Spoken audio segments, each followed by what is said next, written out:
ಜವಾಬ್ದಾರಿಯನ್ನು ಕೊಟ್ಟಿದೆ ಅಂತ ಅನ್ನೋದಕ್ಕೆ ನಿದರ್ಶನ ಈ ಇನ್ಸಿಡೆಂಟ್.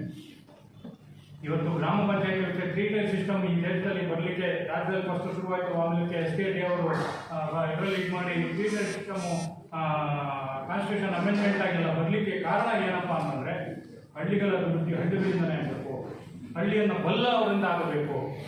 ಎಲ್ಲೋ ಹೋಗ್ಕೊಂಡು ರಾಮಕೃಷ್ಣ ಹೆಗಡೆ ಅವರು ಪ್ರತಿಪಾದಿಸ್ತಾ ಇದ್ರು, ಯಾವುದೋ ಗಾಜಿನ ಮನೆಯಲ್ಲಿ ಕೂತ್ಕೊಂಡು ಯೋಜನೆಗಳನ್ನು ರೂಪಿಸುವಂಥದ್ದಲ್ಲ, ಇದರಲ್ಲಿ ಗ್ರಾಮೀಣ ಪ್ರದೇಶಗಳಲ್ಲಿ ಫೀಲ್ಡಿಂದ ಬರಬೇಕು ನಮ್ಮ ಪ್ರಾಜೆಕ್ಟ್ಸ್ ಎಲ್ಲ, ನಮ್ಮ ಯೋಜನೆಗಳು ಆ ಫೀಲ್ಡಿಂದ ಬರಬೇಕು ಅಂತೇಳಿ ಪ್ರತಿಪಾದಿಸ್ತಾ ಇದ್ರು. ಆ ಒಂದು ಕಾನ್ಸೆಪ್ಟ್ ಇಟ್ಕೊಂಡು, ಆ ಒಂದು ಕಲ್ಪನೆಯನ್ನು ಇಟ್ಕೊಂಡು ಈ ಗ್ರಾಮ ಪಂಚಾಯತಿ ಸಿಸ್ಟಮ್ ಇವತ್ತು ಕೂಡ 3-tier ಸಿಸ್ಟಮ್ ಅಲ್ಲಿ ಯಶಸ್ವಿಯಾಗಿ ನಡೀತಾ ಇರುವಂಥದ್ದು. ಇವಾಗ ತಾಲೂಕ್ ಪಂಚಾಯತಿನ ನೋಡಿದ್ರೆ ನಾನು ಯಾವುದೇ ಇದರಲ್ಲಿ ಬೇರೆ ಈಗಲೇಬೇಕು ಅನ್ನೋಂಥ ಕಾರಣಕ್ಕೋಸ್ಕರ ಮಾತಾಡ್ತಾ ಇಲ್ಲ. ತಾಲೂಕ್ ಪಂಚಾಯತಿಗಳು ಪೋಸ್ಟ್ನಲ್ಲಿ ಮಾತ್ರ ಸೀಮಿತ ಆಗಿರುವಂಥ ಸಂದರ್ಭದಲ್ಲಿ ಗ್ರಾಮ ಪಂಚಾಯತಿಗಳು ಬಿಟ್ಟರೆ, ಜಿಲ್ಲಾ ಪಂಚಾಯತ್ ಬಿಟ್ಟರೆ ಗ್ರಾಮ ಪಂಚಾಯತಿಗಳಿಗೆ ಹೆಚ್ಚಿನ ಪವರ್ ಇರುವಂಥದ್ದು.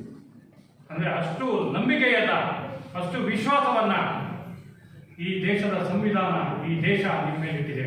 ಗ್ರಾಮ ಪಂಚಾಯತಿಗಳ ಮೇಲೆ, ಗ್ರಾಮ ಪಂಚಾಯತಿ ಸದಸ್ಯರ ಮೇಲೆ, ಗ್ರಾಮ ಪಂಚಾಯತಿ ಉಪಾಧ್ಯಕ್ಷರ ಮೇಲೆ, ಅಧ್ಯಕ್ಷರ ಮೇಲೆ, PDOಗಳ ಮೇಲೆ, ಕಾರ್ಯದರ್ಶಿಗಳ ಮೇಲೆ ಇಟ್ಟಿರುವಂತಹ ಸಂದರ್ಭದಲ್ಲಿ ನಿಮ್ಮ ಜವಾಬ್ದಾರಿ ಈ ದೇಶವನ್ನು, ಈ ಸಮಾಜವನ್ನು, ಈ ಹಳ್ಳಿಯನ್ನ, ಈ ಒಂದು ಊರನ್ನ, ಈ ಒಂದು ಪಟ್ಟಣವನ್ನ, ಈ ಒಂದು ತಾಲೂಕನ್ನ, ಈ ಒಂದು ಜಿಲ್ಲೆಯನ್ನ, ಈ ಒಂದು ರಾಜ್ಯವನ್ನ ಸರಿಯಾಗಿ ನಡೆಸ್ಕೊಂಡು ಹೋಗುವ ರೀತಿಯಲ್ಲಿ ನಡೆಸುವಂತಹ ಜವಾಬ್ದಾರಿ ನಿಮ್ಮ ಮೇಲಿದೆ ಅನ್ನುವಂಥದ್ದು ಪ್ರತಿ ಕ್ಷಣ ನಿಮ್ಮ ತಲೆಯಲ್ಲಿ ಇರಬೇಕಾಗ್ತದೆ. ಇವತ್ತು ಗ್ರಾಮ ಪಂಚಾಯತಿ ಅಧ್ಯಕ್ಷರು ಸದಸ್ಯರುಗಳು ಇದ್ದಾರೆ, ಅವರ ಭವಿಷ್ಯ ಏನಿದೆಯೋ ಗೊತ್ತಿಲ್ಲ. ಇಲ್ಲಿ ಒಳ್ಳೆಯ ಹೆಸರು ಮಾಡಿ ಮುಂದೆ ಇನ್ನು ಇದನ್ನು ಮೆಟ್ಲಾಗಿ ಬಳಸ್ಕೊಂಡು ಇನ್ನೂ ಮುಂದಿನ ಅಭಿವೃದ್ಧಿಗೆ ಹೋಗ್ತಾರಾ, ಅಥವಾ ಇಲ್ಲೇ ಕೆಟ್ಟ ತಗೊಂಡು ರಾಜಕೀಯವಾಗಿ ಮೂಲೆ ಗುಂಪಾಗ್ತಾರೆ ಅವರು ಬಿಟ್ಟಿರುವಂಥದ್ದು. ಆದರೆ ಗ್ರಾಮ ಪಂಚಾಯತಿ PDOಗಳು ಅಧಿಕಾರಿಗಳು ನೀವು ಇಲ್ಲಿದ್ದೀರಾ, ನಿಮ್ಮ ಜವಾಬ್ದಾರಿ 30 ವರ್ಷ ಇರ್ತಾರೆ. ಸರ್ಕಾರಿ ಸೇವೆಯಲ್ಲಿ 30 ವರ್ಷ ನಿಮ್ಮ ಜವಾಬ್ದಾರಿ. ನಿಮ್ಮ ಜವಾಬ್ದಾರಿ ಚೀಫ್ ಸೆಕ್ರೆಟರಿಗಳು ಅಂತ ಹೇಳಿದ್ರೆ, ಚೀಫ್ ಸೆಕ್ರೆಟರಿ ಕೆಲಸ ಏನಿರುತ್ತೆ, ಮೊದಲು ರಾಜ ಮಹಾರಾಜರು ಇರ್ತಾ ಇದ್ರು, ಮಂತ್ರಿಗಳು ಓದಿರ್ತಾರೆ. ಮಂತ್ರಿಯ ಕೆಲಸ ಏನಿರುತ್ತೆ ಅಂತಂದ್ರೆ ರಾಜ ಮಹಾರಾಜರು ತಪ್ಪು ದಾರಿಗೆ ಹೋದ್ರೆ ಅದನ್ನು ತಿದ್ದುವಂತ. ಇತ್ತೀಚಿನ ದಿವಸಗಳಲ್ಲಿ ಆ ರೀತಿ ತಪ್ಪು ದಾರಿಗೆ ಹೋದಂಥವ್ರನ್ನ ತಿದ್ದುವಂತ ಅಧಿಕಾರಿಗಳ ಸಂಖ್ಯೆ ಕುಗ್ಗೋಗಿದೆ. 0%. ಏನಾದರೂ 1% ಎಲ್ಲಾದ್ರೂ ಇತ್ತು ಅಂತಂದ್ರೆ ಅವ್ರಿಗೆ ವರ್ಷಕ್ಕೆ 4 ಟ್ರಾನ್ಸ್ಫರ್ ಯಾವುದೋ ಕೆಲಸಕ್ಕೆ ಬರೋ ಜಾಗಕ್ಕೆ ಹಾಕಿ ಒಂದು ಯಾವುದೋ ಒಂದು ಕಾರಣ ತಗೊಂಡು ಸಸ್ಪೆಂಡ್ ಮಾಡಿ ಅವ್ರನ್ನ ಪದವಿ.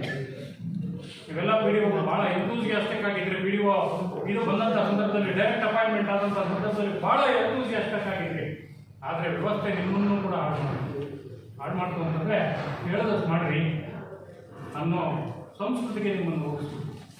ನಿಮ್ಮ ಮೇಲೆ ಹಲ್ಲೆಗಳಾಯಿತು, ದೌರ್ಜನ್ಯಗಳಾಯಿತು, ಎಲ್ಲ ಆಯಿತು. ಅದೆಲ್ಲ ನಾವು ನೋಡಿದ್ವಿ. ಒಬ್ಬ ಪತ್ರಕರ್ತನಾಗಿ ನಾನು ನೋಡಿದ್ದೀನಿ.